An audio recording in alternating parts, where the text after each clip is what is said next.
네, 김영환의 경제 압수수색. 제 얼굴이 보이질 않네요.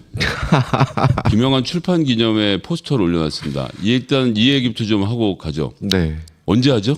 11월 11일 토요일 날 오후 4시고요. 네. 킨텍스 1일 전시장에서 하려고 합니다. 무너지는 대한민국. 제목이 추락하는 경제, 무너지는 대한민국. 어떤 이야기들 좀 담으셨는지 간단하게 설명해 주시겠습니까? 네, 윤석열 정부 1년 반 동안에 우리 김성애 소장님과 저희가 나눈 이 경제 수많은 네. 대화들 있지 않습니까? 거시 지표부터 시작해서 우리 대한민국 경제 성장, 국가 재정, 지방 정부 재정 다양한 것들을 한번 1년 6개월 동안에 벌어진 우리 대한민국의 경제 참사를 기록을 좀 해봤습니다. 그리고 저 나름대로 제가 생각하는 소신과 경제에 대한 생각, 그리고 민주주의에 대한 좀 신념 이런 것들 함께 담아봤습니다. 어떻게 보면 이 경제가 잘 되고 못 되는 것도 근본적으로 보면 우리 정치적 민주주의 근간과 또 연결되어 있다. 저는 네. 이렇게 생각하고 있습니다. 자, 그래서 저희 김영환의 경제 압수수색 보신 분들은 책 내용 이해가 훨씬 쉬우실 거라 생각하고요. 11월 11일 오후 4시 킨텍스에서 있을 출판 기념에 많은 관심과 또 참여 아무나 올 수 있는 거죠? 아무나 오실 수 있습니다. 아무나 오실 수 있고 네. 현장에서 책도 구입하실 수 있으니까요. 네. 우리 김영환 소장님 응원하시는 분들 많은 참여 부탁드리겠습니다. 고맙습니다. 네. 저희 오늘은 무슨 얘기하죠? 어저께 대통령께서 국회에서 시정연설을 했지 않습니까? 네. 예산이 발표되고 나면 제출되고 나면 대통령이 국회에 와서 시정연설을 하게 되는데 듣지를 못하겠어요. 아니 어떻게 또 저렇게 너무나 뻔뻔하게 네. 국민들 앞에서 저런 거짓말을 이렇게 할까? 그래서 제가 오늘 대통령의 거짓 선동 국가재정 이렇게 좀 잡아서 해봤습니다. 자, 어떤 얘기부터 좀 시작해 볼까요? 먼저 어저께 그 9월까지 국세 수입 현황이 나와 있습니다. 네. 그래서 국세 수입 현황부터 먼저 한번 살펴볼게요. 이거 안 보고 싶은데 되게 우울한 얘기일 것 같은데 한번 볼까요? 맞습니다. 네. 아니 어저께 윤석열 대통령께서 건전재정 이렇게 했지 않습니까? 그러니까요. 세수 펑크 얘기는 안 하고. 그러니까 이 건전재정이라는 것은 수입과 지출 균형을 맞춘다는 얘기인데 네. 기본적으로 세수가 펑크나 있지 않습니까? 그러니까요. 그런데 어떻게 국민들 앞에서 건전재정을 또 얘기할 수 있습니까? 이 뻔뻔함을 어떻게 해야 됩니까? 도대체. 정말 대책이 없네요. 네, 그래서 우리가 9월까지 누계를 보면 네. 우리가 400조 5천억 걷는다고 했고 그렇죠? 네. 400조 5천억 걷는다고 했고 9월까지 누계를 보면 마이너스 50.9조. 아이고. 네, 좀 늘었죠? 제가 뒤에 표 다시 한번 보여드릴 텐데 51조. 51조 정도. 펑크가 난 거네요. 네, 지금. 현재까지 9월까지 이제 3, 4분기까지 이게 작년 대비잖아요, 심지어. 그렇죠. 작년 대비죠. 그러니까 여기에 5조를 더해야 돼요. 그러니까 작년엔 395조 9천억 원이었는데 네, 올해는 네. 400조 5천억을 걷는다고 하고 네. 작년 대비로 해서 50조 9천억 원이니까 맞습니다. 사실상은 51조 한 4천억 원 이렇게 되는 거죠. 55조 정도. 55조 정도예요. 네, 5조를 더해야 5조를 되니까. 더해야 네. 되니까. 네, 그래서 야, 어지러지하네 55조. 네. 네. 그래서 저 증가율 보면 마이너스 한 16% 전년 대비 네. 줄었고요. 그다음에 9월까지 진도율도 최근 5년 평균 한번 보시면 79%지 않습니까? 국세 수입 진도율이. 그렇죠. 근데 23년도 현재 66.6%. 13%, 12% 정도 처지고 있는 거잖아요. 그러니까 작년까지는 네. 전체의 5분의 4를 이미 거둬놓은 상태인데 네. 지금은 3분의 2만 거둔 거네요. 이밖에 못 거. 그러니까 30%를 못 걷고 있는 네, 상태. 네. 그래서 우리가 늘 아마 여기 옳은 소리 시청자 여러분께서는 너무나 잘 알고 계시겠지만 제가 내국세 이렇게 주로 보고 있죠. 네. 내국세, 관세, 종부세 뭐 이런 거 주로 보고 있는데 핵심 이 세수들이잖아요. 특히 그렇죠. 이제 소득세, 법인세 보면 14.2조, 23.8조. 그러니까 소득 기본적으로 법인 소득이나 개인 소득이나 소득이 안 들어와서 세금을 못 내는. 경기가 나쁘니까. 그렇죠. 네. 네, 이거는 경제 상황을 고스란히 이렇게 반영을 한다. 그다음에 부가가치세도 경제의 역동적인 상황을 보여주는 거거든요. 그러네요. 이게 네. 지금 10% 빠졌다는 얘기는 소비 활동이 그만큼 덜 일어나고 그렇죠. 있다고 봐야 되는 그렇죠. 거죠. 네. 10%면 엄청난 거 아니에요? 엄청난 거죠. 예, 소비가 그만큼 우리가 그 통계청 조사에서 네. 봤듯이 소비가 물론 이번 통계청 조사에서 약간 소비가 오르는 건 보였지만 이전까지 계속 소비가 처졌던 네네. 과정을 우리가 쭉 지켜봤지 않습니까? 그러니까 부가가치세가 이렇게 안 거치는 거죠. 그리고 관세 수출 못하니까 수입도 줄어드는. 그래서 수입이 줄어드니까 관세가 줄어드는. 퍼센티지로 보면은요 금액으로는 얼마 안 되지만 작년 대비 34.6%. 3분의 1이 날아간 거네요. 그렇죠. 엄청나네요. 네, 진짜. 엄청나게 날아간 거죠. 예. 그래서 종부세 우리가 이제 지금 그 종부세는 여러 가지 뭐 얘기를 했습니다만 네. 정부의 뭐 감세도 있고요. 네네. 예. 뭐 그런 여타저타한 요인 때문에 12.5%. 금액은 얼마 안 되지만 근데 이게 지방 정부로 간다는 게 그렇죠. 예. 지방 세수도 확보 안 교부세. 되는데 이제 교부세도가 적어지는 걸 보여주는 거죠. 네, 그대로. 네. 그래서 8월 제가 그 뒤에 한번 표를 다시 한번 준비를 했는데요.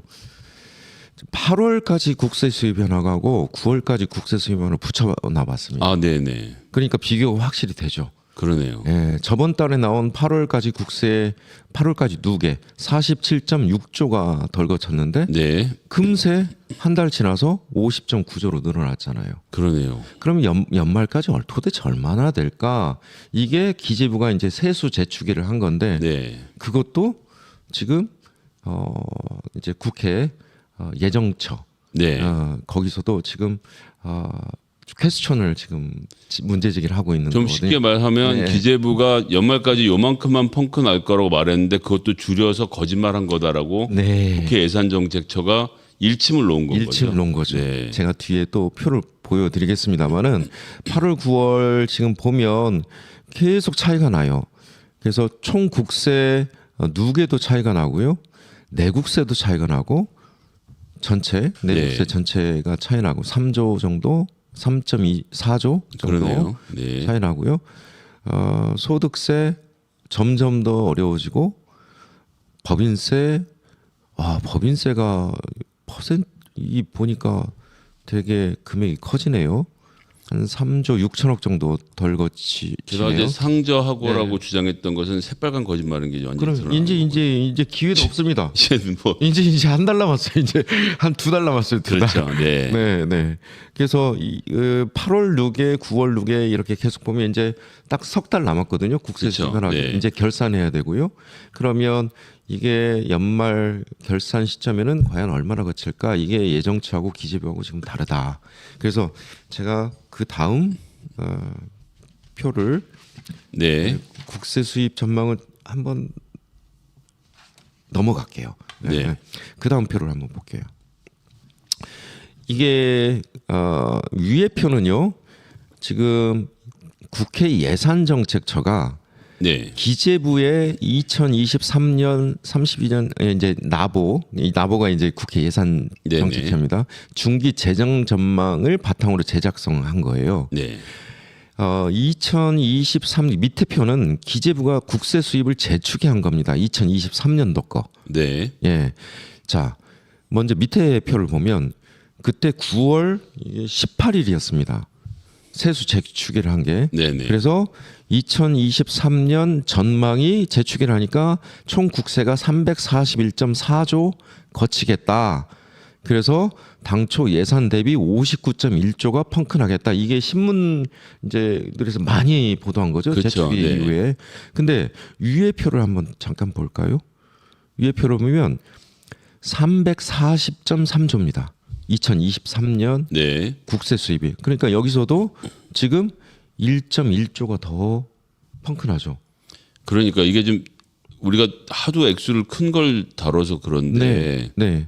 1조도 엄청난 차이죠. 1조가 어디 있습니까, 돈이? 그리고 기재부는 뻔히 지금 한 석 달 9월 18일 발표했으니까 네. 한 서너 달 이렇게 국세 수입 전망하는 거지 않습니까? 이미 다 보고가 돼 있는 내용 가지고 하는 네. 거라서. 그리고 이제까지 중간연합도 뭐 법인세들 중간연합 다 했고 그렇죠. 나머지는 이제 중소기업들 남은 건데 대기업들은 다 중간연합했고요. 네. 그러면 뻔히 알 텐데 이것도 어떻게든 이렇게 좀 줄여보려고 하는. 네. 그러니까 예정치는 뭐라고 하냐면은요. 아직도 너무나 기재부가 이 경제 상황을 밝게만 보고 있다. 이런 지적들을 하게 되거든요. 그리고 2024년을 보면은요. 네. 얼마 거친다고 그랬냐면 예정처는 361.4조 거친다고 그랬잖아요. 그렇죠. 예. 자, 앞에 2024년도 그 예산안 제출한 거 네. 이걸 한번 다시 한번 볼게요. 얼마 거친다고 그랬습니까? 예산안에 367조 367.4조 정도 거친다고. 네. 367.4조. 네. 자, 뒤에 다시 한번 확인해 볼까요? 361.4조입니다. 6조 차이 나요. 또 6조 차이 나네요. 그러니까 내년 예산 총 국세 수입 예산도 예정처가 바라보는 것과 기재부가 바라보는 게 달라요. 6조면 1%입니다. 그러니까요. 네. 네. 1%가 넘어요. 자, 23년도 그러면 60조가 세수가 펑크난다고 가정을 해보면 네. 자 400조 걷는다고 그랬지 않습니까? 15% 세수 펑크난 겁니다. 역대 최악의 수치라고 최악의 수치죠. 할수 있죠. 이거는 15%는 제가 이제까지 다른 나라도 이렇게 제대로 뭐 후진국 뭐 이런 국가들 네. 빼놓고는 선진국 국가들에서 제가 찾아본 경험도 없고요. 예. 그렇죠. 게다가 보수적으로 추계를 보통 네. 하기 때문에 남는 경우는 있어도 그렇죠. 남는 모자란 경우는 잘 없는데. 네, 네. 그래서 15% 정도 세수 펑크가 났다는 거는 야, 이 기재부를 어떻게 해야 될까요, 도대체? 그러니까요. 예. 이것 때문에 모든 뭐 지방 정부든 뭐 다양한 소비 주체들, 경제 주체들이 이런 걸 두고도 전망도 하게 되고 각종 그 경제 예측도 하게 되고 그러는데 그 합리적 예측들이 다 무너졌지 않습니까? 네. 이제 기재부를 믿을 수가 없어요, 정부를. 자, 그리고 그 다음 표 한번 보여드릴게요. 기재부가 얼마나 이렇게 또 거짓말을 하고 있는지 예정치하고 너무나 다릅니다. 자, 우리가 관리 재정 수지 많이 했잖아요. 네, 일반적으로 그렇죠. 그 일반 회계, 뭐 특별회계, 기금, 사회보장성 기금만 빼놓고 실제 기재부가 관리하는 재정 수지. 근데 자, 2023년도에 관리 재정 수지 GDP 대비로 마이너스 2.6% 기재부가 하겠다, 관리하겠다 했잖아요. 네. 근데 예정처 전망은 어떻게 되냐면 3.9%입니다. 국회 예산정책처는 거의 1.3% 포인트 더. 예. 네. 그리고 국가 채무 비율도 GDP 대비 50.4%에서 51.1%로 늘어나요. 이것도 대통령이 어떻게든 수치 낮추라고 말하는 거라서 기재부가 또 대통령 입맛에 수치를 맞춘 거 아니냐 이런 의심이 드는 대목이네요. 근데 어저께 시정연설에서 또 어떻게 얘기했냐면요. 제가 이 부분만 발췌를 해봤는데 정부는 역대 최대 규모인 24조 원의 지출 구조 조정을 단행한 결과 재정 수지는 큰 폭으로 개선되고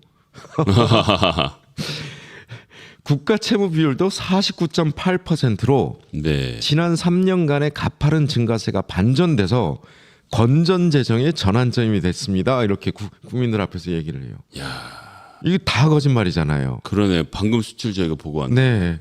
그러니까 재정 수지 큰 폭으로 개선됐다는 것도 거짓말. 왜냐하면 코로나 때 문재인 정부 가장 많이 관리 재정 수지가 적지 않았던 게 117조거든요. 네. 근데 윤석열 정부 들어서고 나서 5월부터 4월까지 한 1년간 124조였던 걸 제가 그렇죠. 그때 한번 보여드렸잖아요. 아니 코로나 시기도 아니고 무슨 위기 시도 아닌데 관리재정 수지가 124조가 1년 동안 펑크 났다. 근데 관리재정 수지가 개선됐다고 얘기를 하는 이 대통령께서 야 그리고 국가 채무 비율도 49.8%라는데 기재부는 50.4% 2023년 네. 나보는 51.1% 이것도 아니잖아요.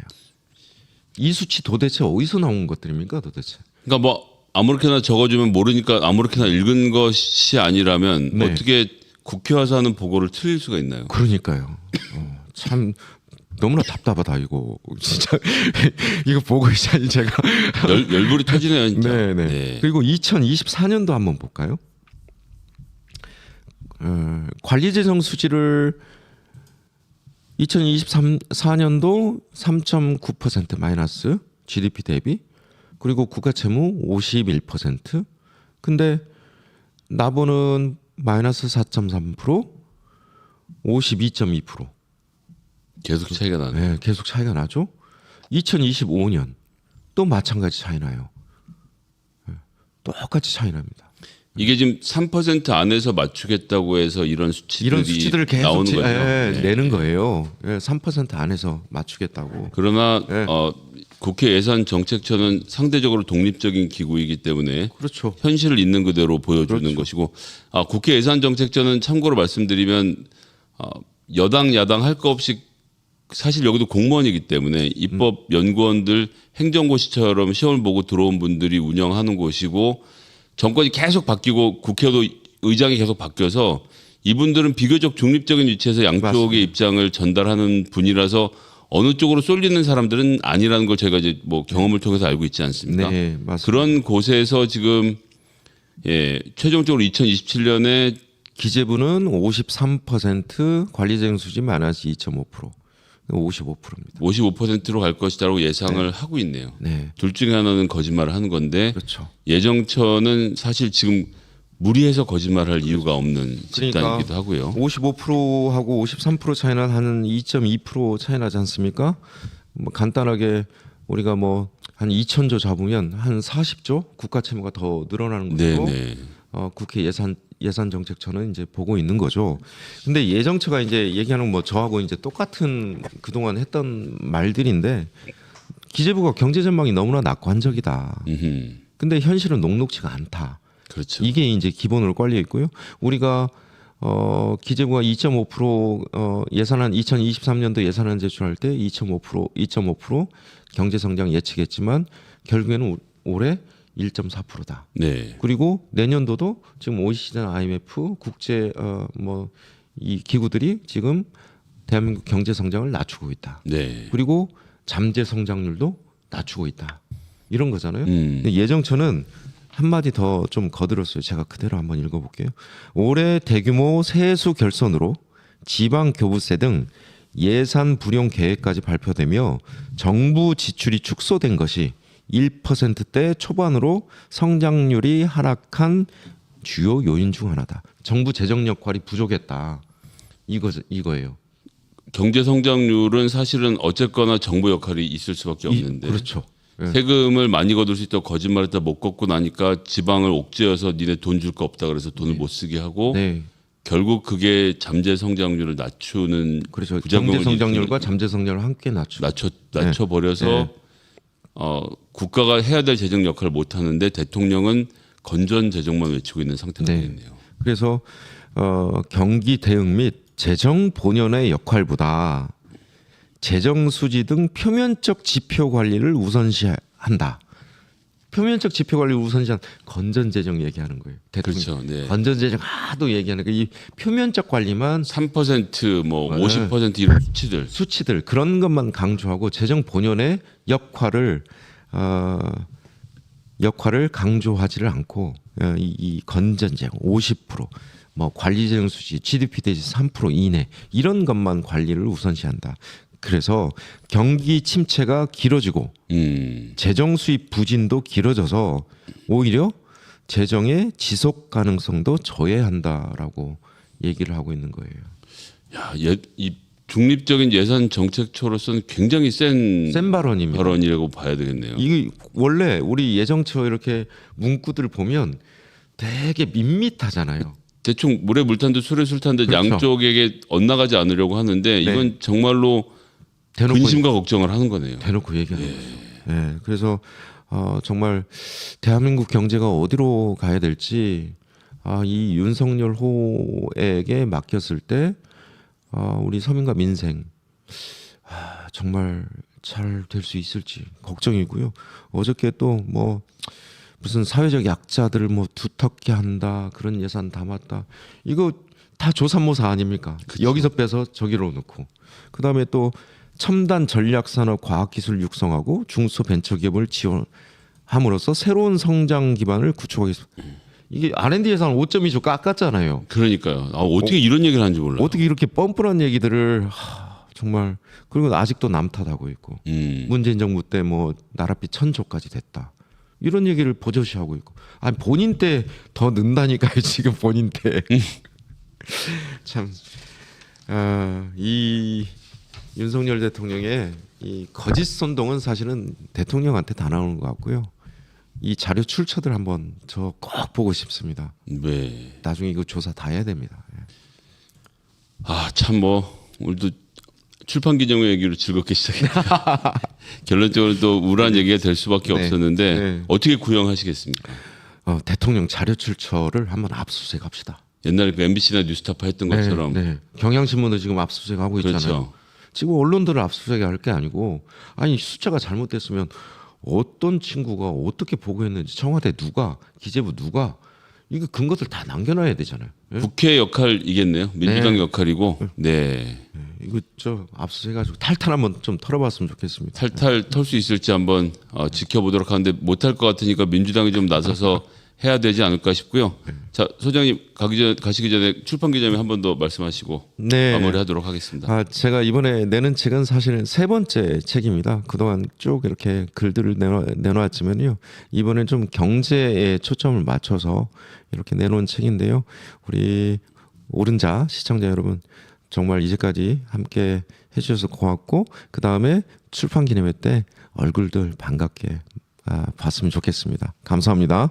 네, 김영환의 압수수색 오늘 코너 마치고요. 다음 주에 또 뵙도록 하겠습니다. 예, 그럼 저희는 증문즉답으로 돌아오겠습니다. 감사합니다.